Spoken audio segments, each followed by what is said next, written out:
Car ಸ್ಫೋಟವಾದ ಬೆನ್ನಲ್ಲೇ ಇದೀಗ ಬೆಂಗಳೂರಿನಲ್ಲೂ ಕಟ್ಟೆಚ್ಚರ.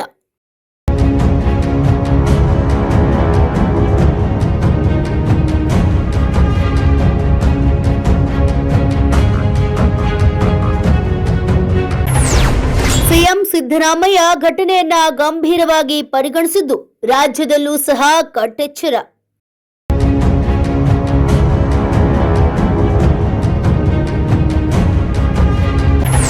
ತೀವ್ರ ಕಟ್ಟೆಚ್ಚರ ವಹಿಸುವಂತೆ ಪೊಲೀಸ್ ಮಹಾನಿರ್ದೇಶಕರಿಗೆ ಸೂಚನೆ.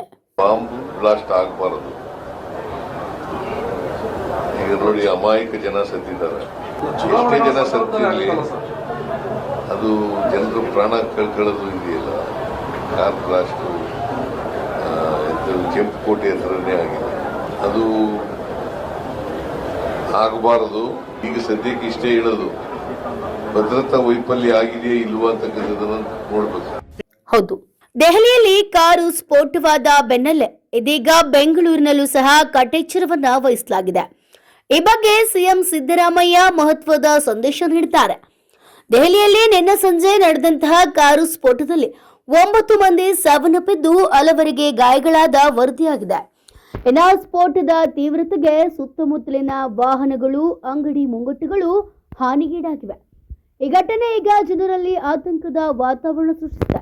ಇದರ ಬೆನ್ನಲ್ಲೇ ಸಿಎಂ ಸಿದ್ದರಾಮಯ್ಯ ಘಟನೆಯನ್ನ ಗಂಭೀರವಾಗಿ ಪರಿಗಣಿಸಿದ್ದು ಬೆಂಗಳೂರಿನಲ್ಲೂ ಸಹ ಕಟ್ಟೆಚ್ಚರ ವಹಿಸುವುದಾಗಿ ಹೇಳಿದ್ದಾರೆ. ದೆಹಲಿಯ ಸ್ಫೋಟ ಪ್ರಕರಣವನ್ನ ರಾಜ್ಯ ಸರ್ಕಾರವು ಅತ್ಯಂತ ಗಂಭೀರವಾಗಿ ಪರಿಗಣಿಸಿದ್ದು ರಾಜ್ಯ ರಾಜಧಾನಿಯಲ್ಲಿ ಬೆಂಗಳೂರು ಸೇರಿದಂತೆ ಎಲ್ಲ ಜಿಲ್ಲಾ ಕೇಂದ್ರಗಳಲ್ಲಿ ತೀವ್ರ ಕಟ್ಟೆಚ್ಚರ ವಹಿಸುವಂತೆ ಪೊಲೀಸ್ ಮಹಾನಿರ್ದೇಶಕರಿಗೆ ಸೂಚನೆ ನೀಡಿದ್ದಾರೆ. ಜನನಿಬಿಡ ಪ್ರದೇಶಗಳಲ್ಲಿ ಭದ್ರತೆಯನ್ನ ಹೆಚ್ಚಿಸಿ ಜನರ ಸುರಕ್ಷತೆಗೆ ಆದ್ಯತೆ ನೀಡುವಂತೆ ಗೃಹ ಇಲಾಖೆಗೆ ಸೂಚನೆಯನ್ನ ನೀಡಲಾಗಿದೆ. ರಾಜ್ಯದಲ್ಲಿ ಯಾವುದೇ ತೆರನಾದ ಅಹಿತಕರ ಘಟನೆಗಳು ನಡೆಯದಂತೆ ಮುನ್ನೆಚ್ಚರಿಕಾ ಕ್ರಮಗಳನ್ನು ಕೈಗೊಳ್ಳಲಾಗುತ್ತಿದ್ದು ಸಾರ್ವಜನಿಕರು ಕೂಡ ಪೊಲೀಸ್ ಇಲಾಖೆಯ ಜೊತೆ ಸಹಕರಿಸಬೇಕಂತ ಮನವಿಯನ್ನ ಮಾಡಿದ್ದಾರೆ. Bureau report, news pulse.